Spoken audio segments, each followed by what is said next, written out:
relatively well. It's a little bit tough, but at the same time, if you know your rules, the problem could be pretty straightforward too. So let's start with the basics here. It's giving me an equation of a line, and it tells me y equals kx plus b, and it's saying it's redrawn with the equation y equals 3kx plus b, which the following is true about the new line. Before we talk about this question, let's talk about the equation of line, which is y equals mx plus b, where m stands for your slope and b stands for your y-intercept. So now if I just compare this and this, so these two lines, I see my b and the b are the same because nothing is happening to the b.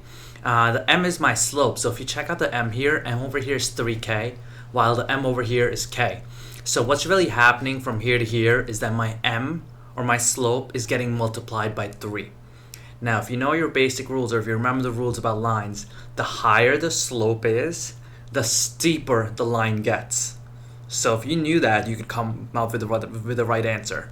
The higher the slope is, the steeper the line is. So if this is that line right there, let's say that slope is like that. If I multiply by 3, it will obviously get larger, which will make the slope something like this. So it will get steeper. But let's try to prove it. Let's try to prove it, and let's see what we can do to get a better answer here. So give me 1 second. Let's erase all this stuff. Let me make that size huge. Let's see if I can do that. So there you go. Now what I'm going to do is, so let's draw an XY plane over here. And let's draw an XY plane over here. So in this first scenario, let's pretend as if my k was 2, okay? So let's pretend if the k was 2. So then this line would really be y equals 2x plus b. I just made up any number I wanted for k. Now in this scenario, the k gets multiplied by 3. So my new slope is y equals 6x plus b. And let's just make the b 2 for our purposes for now. So let's just make the b2. So now what I've done so far is I've just kind of created a line over here and a line over here, and I'm going to draw these out. So the b-intercept or the y-intercept is 2 and 2 over here. But the slope here is 2, and remember the slope is rise over run. So let's see, 1, 2, 3, 4, 5.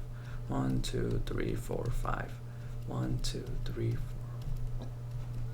3, 4, 5. So if it's 2, my rise is 2, 1, 2, run is 1. 1, 2, 1, 1, 2, 1, and 1, 2, 1. So this line would be something like this. And now if I go over here, I'll do the same exact thing. 1, 2, 3, 4, 5, 6.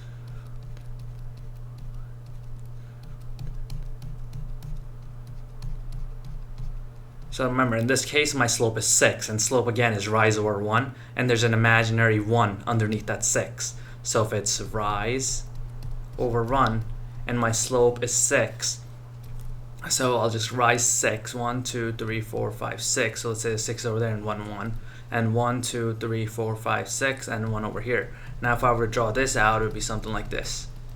And if I can quickly do this, see how this one is a lot steeper than this? So the rule really here is if your slope, the higher the slope is, which in case over here is 6, over here is 2, the higher the slope gets, the steeper the line will get. And vice versa, the lower the slope gets, the more flatter the line will get.